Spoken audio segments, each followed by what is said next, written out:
What's up, guys? Jeff and Jeremy here, back with another day of 5 Minute Fatherhood. We have a question from our Facebook group, 5 Minute Fatherhood. You can find us on there. And Casey said, I have a brand new daughter. How do I protect her heart and set her up for healthy boundaries? And then we weren't exactly sure what he meant, so then we asked for some elaboration. And he said, how can I teach her to discern the wolves in sheep's clothing, repel the snakes, and attract godly men, and not just don't touch the bathing suit stuff, which I wasn't sure exactly what that meant. But you don't know that? You didn't grow up in a youth group, Jeff? I guess not. The bathing suit areas. What is that? Is that a rule? This is what youth pastor said. This was like, I guess this was like 1980s, 1990s youth pastor lore. Like everyone wanted to know how far is too far, and you say don't touch any of the areas that the bathing suit touches. Yeah, that's funny. That's funny. We can get past that, I think, Casey. Exactly. Well, the classic one, I guess, then for my era was more like, what was it when we were at camp? It was like, boys are blue, girls are red, don't make purple, or something like that. Oh, yeah. So there's all the classic cheesy youth group ones. But okay, so I think I get the heart of what Casey's saying. And yeah, just how do you kind of, I think what he's trying to say is, how do you set up your daughter to not be, gullible is the wrong word, but just to be sharp and to understand the world and what she's entering into, and how to be aware. And I think sons too. I think you actually need to address this to both. But what would you say that? How do you give your kid kind of the vision and the intelligence and the sharpness and the shrewdness to actually live in this world as kingdom citizen, and not just say like, oh, let's go hide out, or let's leave, or let's retreat against different temptations and worldviews? And so I'd love to hear what you say on this. Yeah, I'm curious how this is going to come across, and I'm excited to hear, Jeff, how you react to this. My response is that women, it takes the heart and the discernment of a man to read the heart of a man. And so what I've done with each of my daughters as they got to the age where this is possible is we've talked strategically about how they will insert me into all of those relationships. And not in some weird way where I'm controlling the whole situation. It's just that I know the guy, I've met the guy, I've talked to him, I have a relationship with him. And so each of our daughters, as they've entered that phase, I've asked for that trust. So if a guy starts to text them, starts to be interested in them, starts to want to take them out or do something, then the next step is that I engage with the guy, and I've had phone conversations, like Kelsey will say to a guy who might be interested, hey, sure, why don't you give my dad a call? I think, I just had this, there was a conversation one of my other daughters was having with texting back and forth with a guy. And so, we talked about it, and then I said, start a group text with me and him and you. And I have some questions and I want to get to know him a little bit. I think what happens is two things happen at that moment. One is the guy is probably, a little bit shocked. Like all of a sudden it's like not this totally private thing between me and your daughter, right? And so I think he becomes a little bit more thoughtful about the way that he's approaching the relationship. And then if I do get any red flags, I can work on them, or I can engage, or I could talk to my daughter, I can talk to him.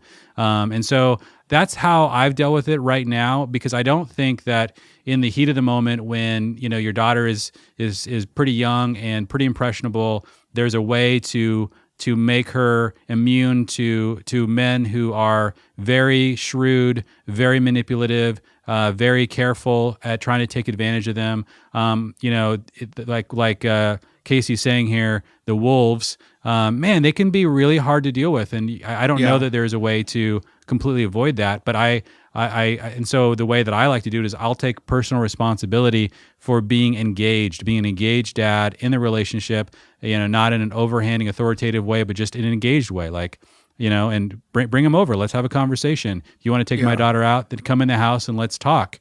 And I even will say to guys, if there's any boundaries, I communicate them to my daughter, but I've had situations where I'll actually tell the guy, tell me what your boundaries are, write them to me, and I'll talk to you about them, and then I'll hold you accountable to what we've agreed to, things like that. Man to man, that's a totally different scenario. Guys totally respond differently when they realize that they're being held accountable by another man. They realize that this girl is protected. And that is what daughters need. Daughters need to be protected. And I know that that's not the most politically correct thing in our day and age, but I think that it's far more safe and far more consistent with the way that God designed the world. There's a lot of evil out there, and we need to address it as a team, and the father has a particular role in that process. But what do you think, Jeff? Yeah, no, I think I totally agree. I think what I'm hearing you say is, don't think that you can somehow impart so much wisdom, so much teaching, be the best dad possible, that you'll get to this point where then you can send them out and basically never talk to them about that stuff and they'll be fine. That I think is kind of a fallacy and a lie. I think what I'm hearing you say is be an advisor, just like the president has advisors, just like a CEO has advisors. Like you kind of are the boardroom of trying to like offer advice and help and kind of those bigger decisions, and kind of a filter and a sounding board, and basically like you're involved in it. You're an advisor to the situation, and that's what I'm hearing you saying. I think that's totally right and appropriate. And then I think you start getting into like, the people don't realize, I don't know if he's specifically talking about dating, but if he is, then like the modern dating is a weird construct. Like it's a very weird thing that you can actually have like a private relationship scenario apart from like the city you live in, the work you do, the family you're a part. Like there's a weird disconnect on like every little stream of connection that you should have in your life and in your city and in your location. Like, like even the invention of the automobile did radical things for dating, because you can now get in a car and go somewhere. Like before, I don't know what it looked like before, but it just didn't look like that. It looked like, let's go pluck some corn in the backyard, or I'll work for your dad, or I don't know, but you can't, like it didn't exist. The whole like recreational entertainment based thing that's primarily centered on romance and primarily centered on let's go to dinner, let's go to a movie, has really only been around since the automobile. And that's just, there's been a lot more love before then. There's been a lot more marriages and babies before then. So I don't know how they did it. They didn't do it that way. And it was a lot more integrated. And I just think, we're weird by thinking that it's weird to have someone else involved who's way smarter than the young people who are not smart and need that. And I wish I had that. Like it makes sense. It makes sense to me. And it's like, you're kind of just welcoming wisdom. You're welcoming help. You're welcoming you're entering into a new season, right? When your daughters or your sons get into that stage of like, and anyone in any new job or new season should say, I need help, and not welcome that help is foolish and unwise.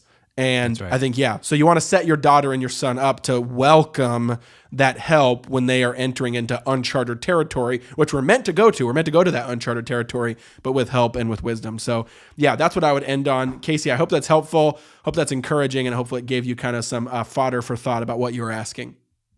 What's up, guys? Thanks for watching another daily episode of 5-Minute Fatherhood. Couple quick announcements. Did you know we have a free Facebook group for dads out there who watch these videos, where we talk about these videos and the content? We do lives, we do Q&As, we encourage one another. Link down in the description. We'd love if you request to join and be a part of the community. It's awesome, it's free, and we can't wait to meet you. Also, me and Jeremy like to say a lot of fathers out there have never been taught how to be one. So we created a masterclass called Skill of Fatherhood Masterclass, where we teach exactly that. Different modules unpacking all the different skills necessary to be a father who builds a multi-generational family team on mission.